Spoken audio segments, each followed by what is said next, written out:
how do you differentiate the utility of behavioral / psychotherapeutic treatments for conditions like depression versus medical treatments? Okay, so the first thing I would say is don't underestimate the utility of medical interventions.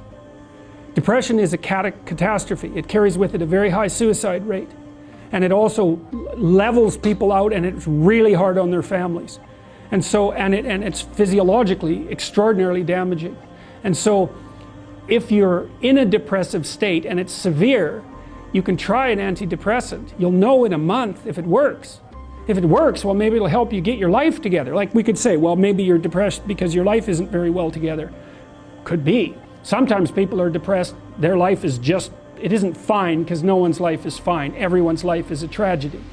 But sometimes people have their lives in order as much as you could expect anyone to have. They have friends, they have an intimate relationship, they have a career that they like, you know, they're qualified, industrious people working hard on what they're doing and really playing a minimum number of games with themselves, and they're terribly depressed.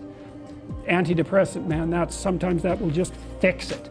And so hooray, like you're a biological entity. If there's something out there that can help you strengthen yourself so that you can prevail, great.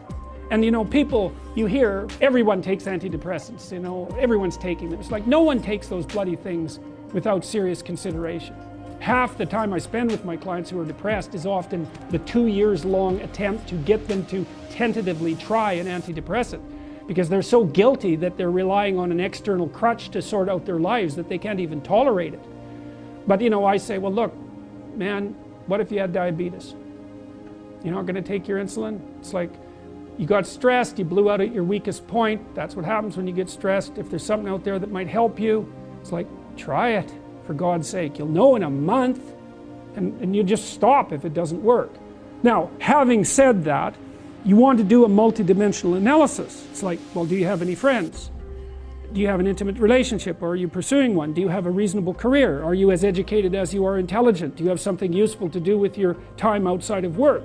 Do you have a drug or alcohol problem? Are there other behavioral issues like sleep dysregulation and lack of eating that are contributing to the pathology? You want to differentiate all of that, and wherever you can make a behavioral intervention, so much the better.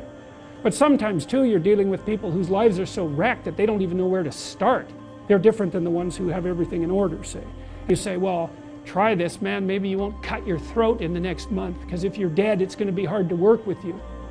And so medical interventions, anything.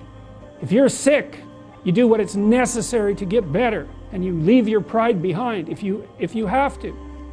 And that says nothing about the utility of the behavioral interventions. You want to hit the problem with everything you have at your disposal. But some antidepressants, especially for people whose lives are together and who are depressed, antidepressants can be absolutely miraculous. So, you know, and you hear about the clinical evidence in their favor being iffy, and that's partly because the diagnosis of depression isn't very well formulated.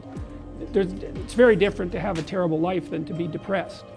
And antidepressants can only help you so much if you have a terrible life. So